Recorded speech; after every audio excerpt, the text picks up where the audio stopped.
want to welcome all of you to this event. My name is Colleen Glennie Boggs, and I'm a professor in the English department and the director of the Leslie Humanities Center here at Dartmouth. It's my pleasure to welcome you to this event. The Leslie Humanities Center's mission is to support faculty research and development.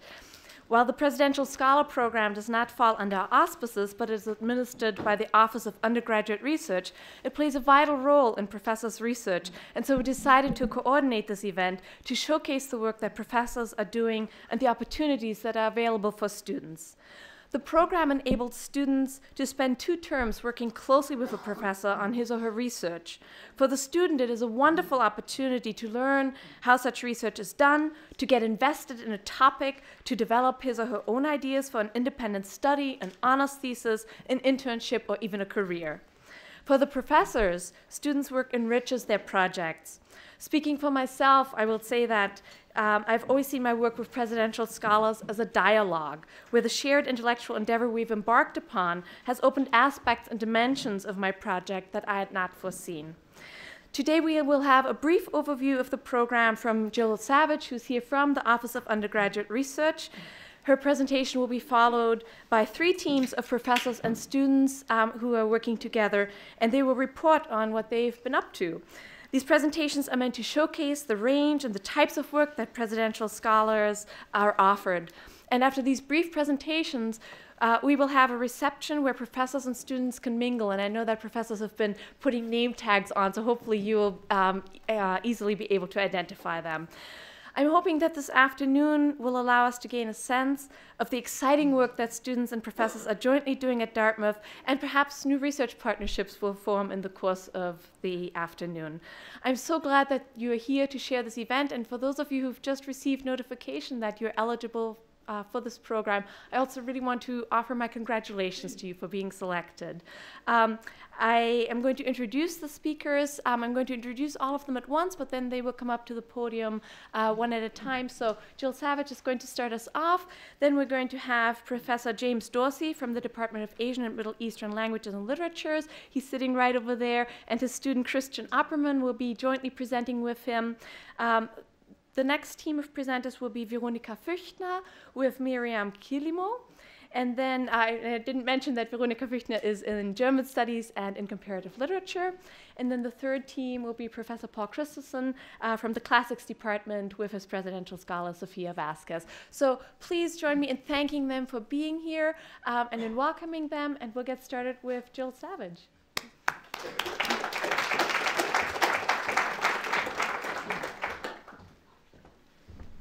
Hi, everybody. I'm really excited to see so many of you here, and I'd like to echo Professor Boggs' sentiments that congratulations to all of you for all your hard work in achieving, the GPA that makes you eligible for this program.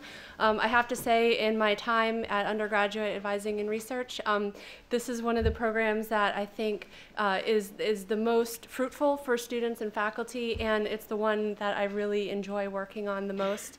We've seen a lot of really excellent collaborations come out of it, and some really wonderful growth both here at Dartmouth and for grad school and careers and beyond. And I think this event is especially important to highlight and stress the fact that research takes place across all disciplines. A lot of the students that I speak with, especially early on in their careers at Dartmouth, really think that research and research assistantships are just for the sciences. And so we work really, really hard to dispel that myth early on. And events like this are fabulous. Research takes place in any and all disciplines, and it takes many, many different forms.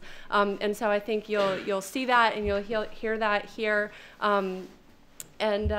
So yeah, I'm going to start and just get our website up. I didn't really prepare a presentation, but this is by far the most useful resource.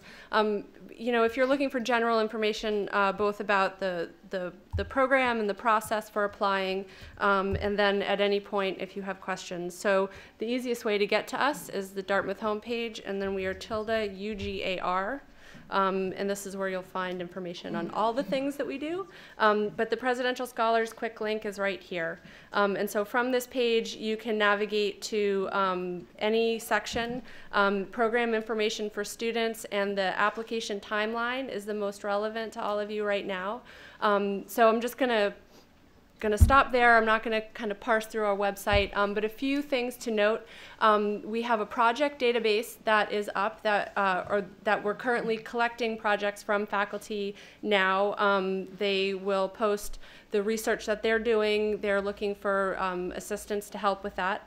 So that's a great place to start if you don't know where to begin looking for a faculty member to work with. That said, you do not have to find your assistantship in the database. You can work with any faculty member who's willing to take you on. The terms of the work that you do is negotiated between you and the faculty member. So you want to keep that in mind when you're going to interview. And the process follows that you identify faculty that you'd like to work with. You contact them to set up an interview. First find out if they're not in the database, whether or not they're willing to take on a presidential scholar. And then once you are selected by a faculty member, you submit your application. The database of projects will be available on February 6th, and shortly thereafter we will make available the application form, which is an online web form, super easy to fill out. Then the only other thing you submit to us is just one piece of paper that's signed by you and the faculty member, and that's sort of your commitment to working together. The program, as Professor Boggs mentioned, is a 2-term commitment, and generally we do expect that you will fulfill the 2 terms unless something unusual circumstances happens. The program carries with it a benefit of a stipend of $750 for each term. The second term, you can opt to take either the stipend or independent study credit. This is often really useful for students who are looking for major credit. That, again, is negotiated through the department. So it's a pretty simple program. That's kind of the nuts and bolts of it. If you have any questions at any point, while you're applying or when you begin your assistantship, feel free to let us know. We will be contacting you again when the database goes live, the project database, and then there will be some more information disseminated to you about the application process. So I think that's it. The faculty have a lot more interesting things to say than I do, so I'm going to just turn it over to them.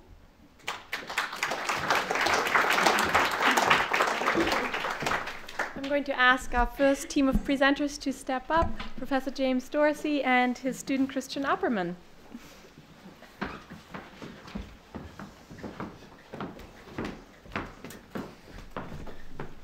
Stand over here. Yes, please.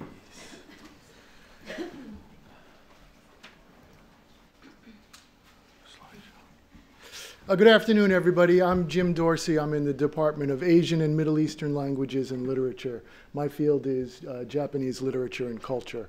I want to talk a little bit about a research project that I've been working on for a few years and how the Presidential Scholar Program has helped me advance that research project. And then Christian will say a few words. Christian was my Presidential Scholar last year. The Presidential Scholar this year is either in Vietnam, Korea, or Tokyo. I can't quite keep track of him. So he couldn't attend, but Christian will fill in from a year ago. That's the plan. The title is As You See It.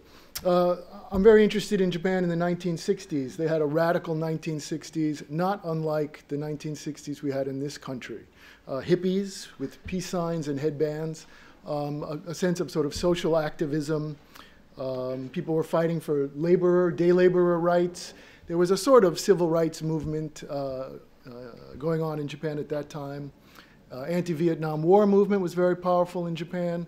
Japan was not sending troops to Vietnam, but they were a real key part of the supply line for US troops in Vietnam. There was an incredible generational conflict. You had the wartime generation, the moms and dads who grew up and were adults during the war and sort of rebuilt Japan after the war.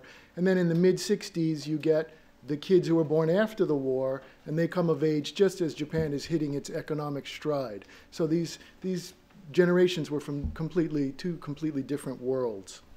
So there's a lot going on and a lot to think about.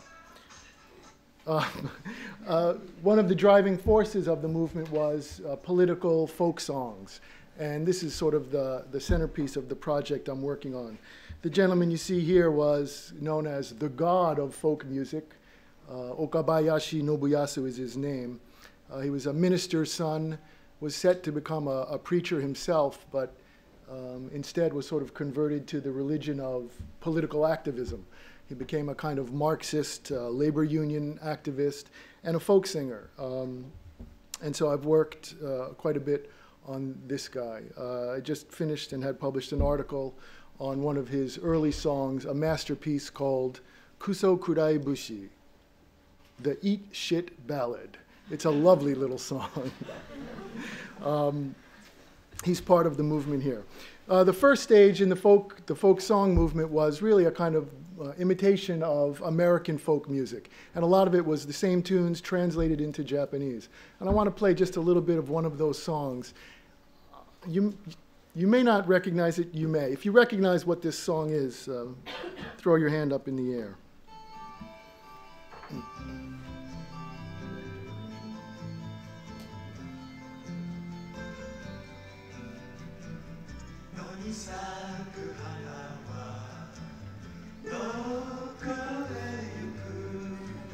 We're seeing a generational divide of our own here. Keyword is hana, which means flower. Shout it out. Where have all the flowers gone? Where have all the flowers gone? Yeah. So this was the first stage in the sort of importation of folk music. But they get original and creative. This is a little clip from the 1969 All Japan Folk Jamboree. At the time, it was the largest outdoor concert of its kind in history. 2 weeks later, Woodstock occurs in this country and blows it out of the water. But for 2 or 3 weeks, this was the largest. And this is that same singer.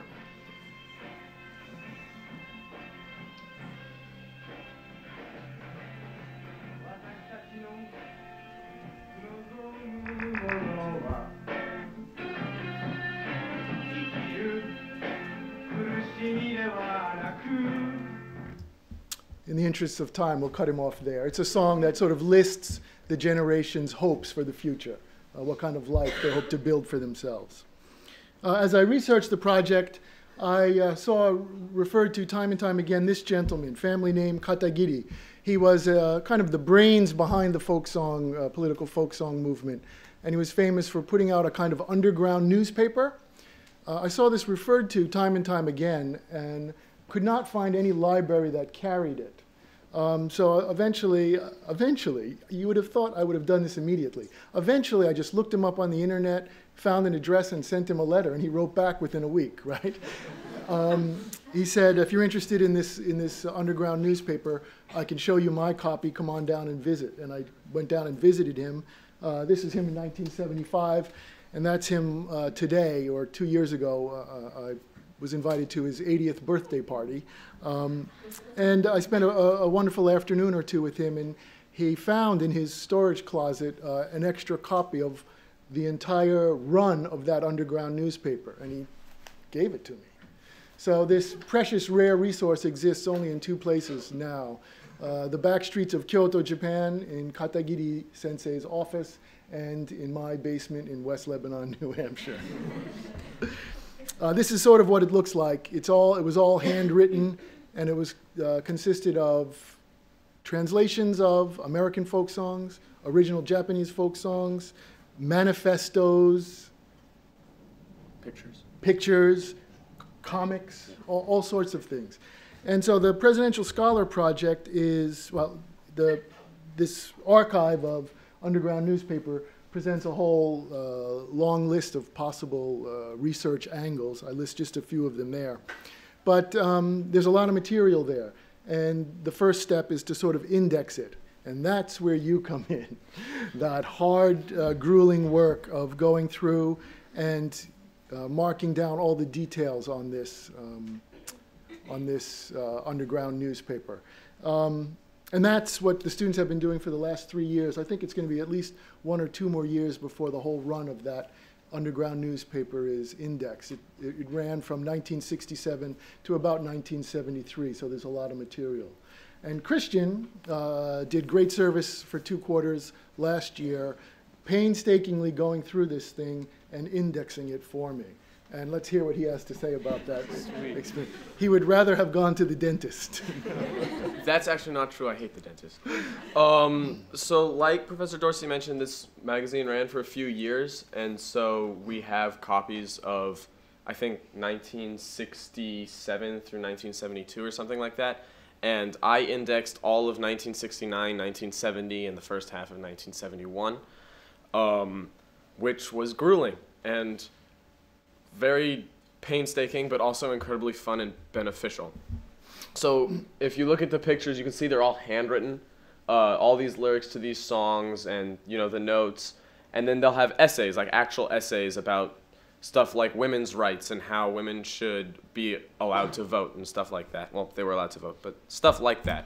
And Professor Dorsey here wanted a catalog of absolutely everything that appeared in every single issue. So what he had me do is write down the issue number and then catalog everything. So I'd write the article or the song title, what kind of song it was, what the article dealt with, like it says the genre, the author, the composer, a short description, keywords, and related items. What he doesn't have on here is, I don't know if you can see, that might be a little bit small, but that is a screenshot of the index in Japanese. I also did it in English, so I did it twice for everything.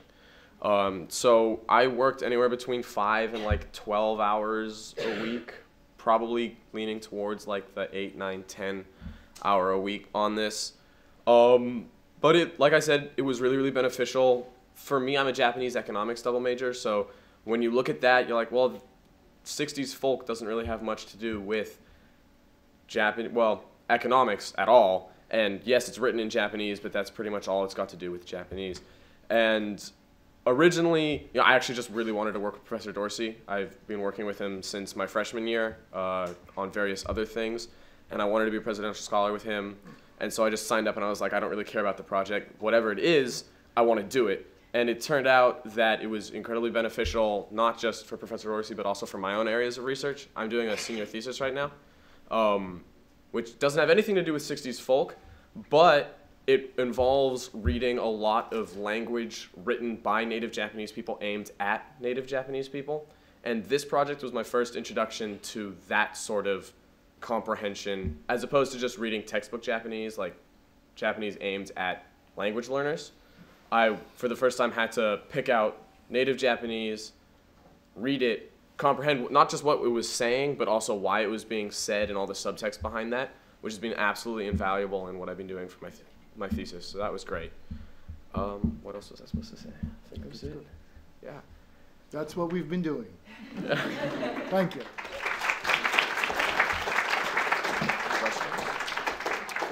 Later, I think.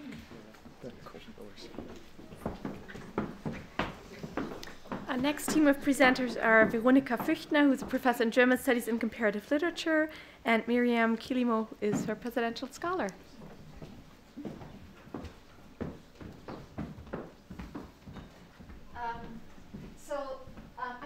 I just wanted to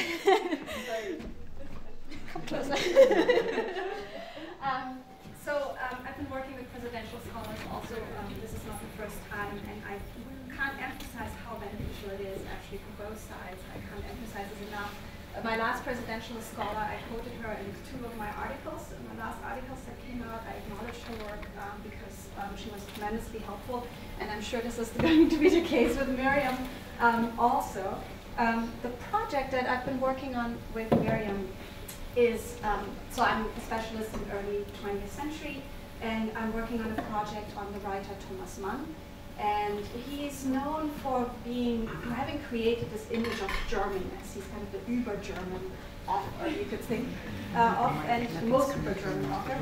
And it turns out that his mother actually is from Brazil, and his mother was mixed. His mother was Native American and Portuguese and German, and so this creates a couple of questions for this Mann family, for Thomas Mann himself in Germany in the early 20th century, and it creates an anxiety around race and around his racial makeup.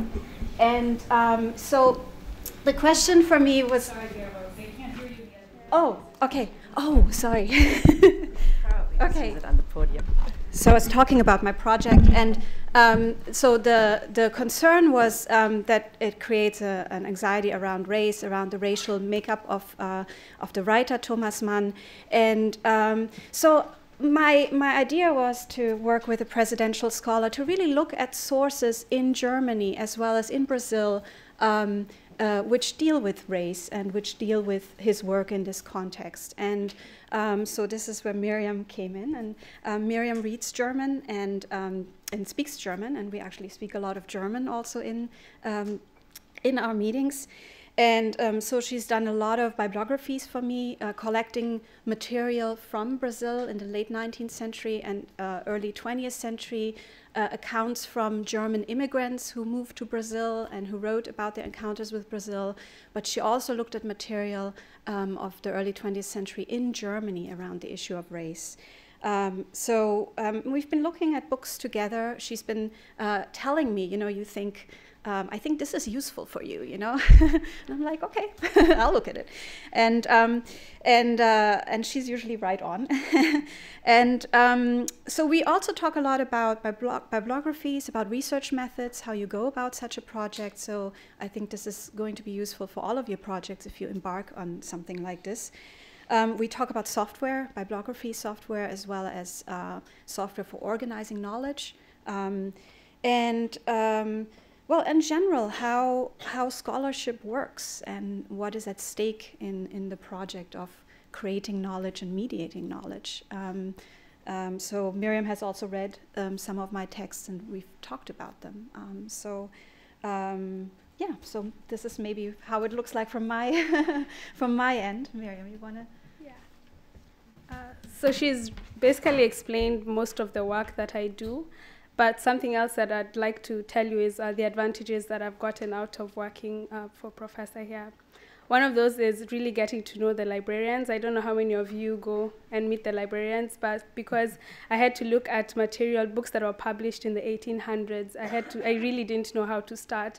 And you really can't just look at the library catalog or go Google the book. So I discovered a lot of different databases like Wildcat and another one called Hathi Trust. And in that way, you also find books that are in different universities, and through Borrow Direct or DartDoc, you're able to get books that are published. Some were published in the 1820s, in the early 1900s, and take those books and scan pages that she requested. But then something else is also discover that they're online. These really old books are already online, so they've already been scanned by Google Books, and that's a really nice way to discover to discover such books. Something else that has also been beneficial for me, since I manage all of the bibliographies that I compile, is that I'm also doing my own personal research on ethnicity in Kenya, and through that I've been able to learn how to use a database. So we know that RefWorks is free for all students, but I know most of my friends don't really know how to use it. But through working as a presidential scholar, I've been able to learn how to use it and to also learn how to manage my own work. And then something else that I really treasure is the relationship that I've been able to cultivate. During our last meeting last time, Professor Fuchner just sat down with me, and I'm really interested in going to graduate school and becoming a professor. So she sat down with me and advised me on the process, really talked to me about the fact that it takes a long time. I should really take time to think about it. So it's a really, it's a really good opportunity to cultivate a close relationship beyond just taking classes. And again, I'm not a German studies major, but I'm really interested in German, and I really love German literature. So working for her has allowed me to delve deeper into German and really just read some of the things that I enjoy. What to me I find a haunting quality in German literature. So It's been really wonderful working on that. Thank you. Thank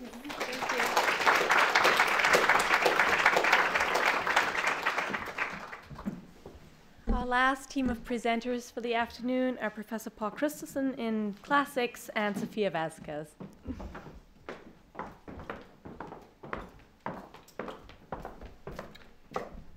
Hello. So you all know I'm from Classics.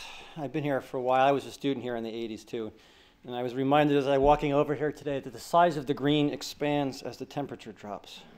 I remember thinking that as an undergraduate, and it hasn't actually changed. Okay, so what do I do for a living? So I'm an ancient Greek historian, and so I work on particular sets of projects and problems having to do with economics, athletics, and sort of social history in particular, in a general sense, of particular periods, say roughly between 800 and about 300.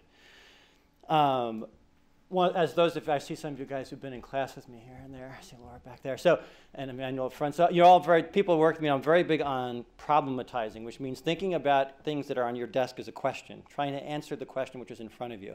What happened to Greek warfare in the 7th century? And so whenever I have a project that I'm working on with a presidential scholar, I think of it as a series of questions that we're trying to answer together. And the input from the presidential scholar is always invaluable because they're bright, they work hard, they learn the material as we go, they bring fresh perspectives, different kinds of answers that wouldn't have occurred to me. And I see this as a sort of joint undertaking, regardless of what we're working on, that we're trying to work on solving the problem, coming up with a good answer for the question together. And a lot of what occurs is serendipitous in the sense it's hard to know in advance what they're going to be learning and what I'm going to be learning from them, but they're big and complicated questions, so there's always something to be learned.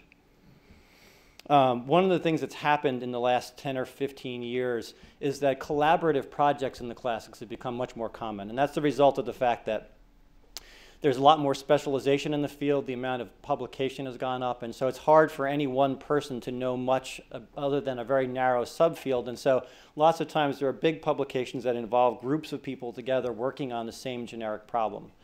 And someone has to edit those big projects and sort of run them. And so the project that Sophia is going to talk about is a project that we're just finishing. We're very near the end. Blackwell, which is a big publisher for classics, came to me and asked me, along with one of my colleagues down in Texas, to produce a handbook about sport and spectacle in ancient Greece and Rome. And so there are 40 contributors, and it's a big book, about 750 pages. And it presents enormous challenges in terms of how to organize the book, how to deal with the individual essays in terms of content, all the things that follow along from that. And Sophia has been enormously helpful, and so I'm going to turn the floor over to her because I think you probably want to have her perspective on what that project was like and what some of the takeaways might be. And I'll talk to you just a minute when she's done. Hi, everybody. Some of you I know, some of you I don't know. Nice to see all of you. So Sport and Spectacle in the Ancient World was basically a manuscript that I ended up with, thanks to Professor Christensen, that took you through different aspects and different people's takes on the importance of it. There were chapters on nudity and things like that and why that was important. I'd highly recommend reading about it because that was actually very interesting. It has to do with social stratification, if you can believe that, about being nude. And when going through it, a lot of the papers and essays within this novel, or within this book, were written by Americans as well as Europeans. So they have been edited. English was not their first language, so that was definitely a hurdle in the editing department because while editing it, you do want to maintain the integrity of what this person across the Atlantic Ocean has written. So you do have to be very careful and very cognizant of what it is that they're trying to say and how it needs to be phrased in order for everyone else to understand it. Another thing that I did with that manuscript was cataloging all the locations mentioned within each of the essays. And the best way to do that, we had talked about it, of having a big general map with all the little dots and things of everything that was mentioned. But then as I was going through it, I realized that a lot of things get very, very specific, and it's not just one city. It's not just saying Athens. It's very specific areas within each of these, or oracles or things like that are relevant to what's being discussed, or the hometown of a hero and everything like that, and people who are champions in wrestling or various forms of chariot races. And so we decided instead to catalog it per per essay. So that way it's a more, it's a greater resource and for the readers and for everyone that's going to benefit from it after that. Another thing that I did with that was check on sources within it. That's a great editing tool that carries you across different fields, whether you're editing science papers or classics papers or government papers or anything like that. Checking your resources is always an extremely, extremely important thing to do. I want to take it back really quick to how I got this project and how grateful I am to Professor Christensen. I'm actually a government major. I am not a classics major, and I think that's the beauty of the Presidential Scholars Program, is that it doesn't have to be in your field of major. You know, we're at a liberal arts school where you do get the ability to study different things. I had taken classics classes, and I really fell in love with the subject. I am already committed to my government major. I'm hoping to go to law school, but I have the opportunity here to take classics and take those courses. And Professor Christensen was kind enough to offer me this position to do research with him and to read all these things and to learn all these things and have that privilege. And I am very grateful, because I think that that speaks a lot to what Dartmouth tries to foster, is that it's this cross-departmental study, because at the end of the day, everything is linked. And that's something to really think about if you're thinking about pursuing a Presidential Scholars Project, is look at things you like learning about. Okay, we all have the classes in our major that we don't like or that aren't as fun, that you take because you have to. Well, then now try and do the research that you want to do. If it's in your major, that's great. If it's not, even better, because that's only going to expand your horizons and teach you different things and give you different skill sets to use after that.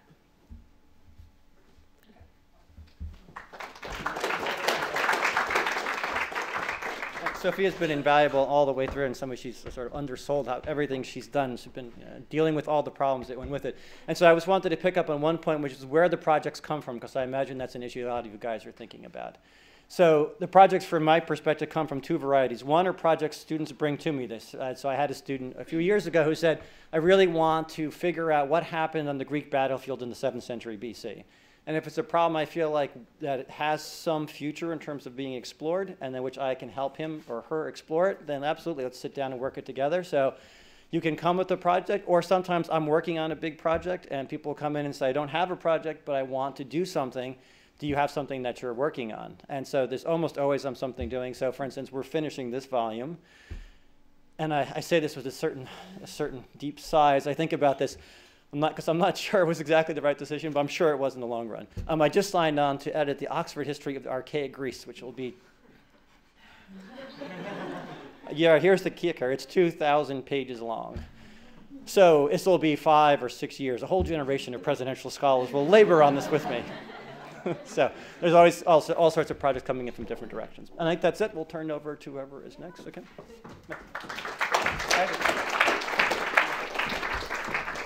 So I just want to thank our presenters so much for taking the time to tell us about these projects, and I want to thank all of you for sharing your Friday afternoon with us. I'm going to ask the professors who are in the room to just briefly raise their hands to identify themselves. I know that many of them are wearing name tags, and I know that there are several more people in the overflow space.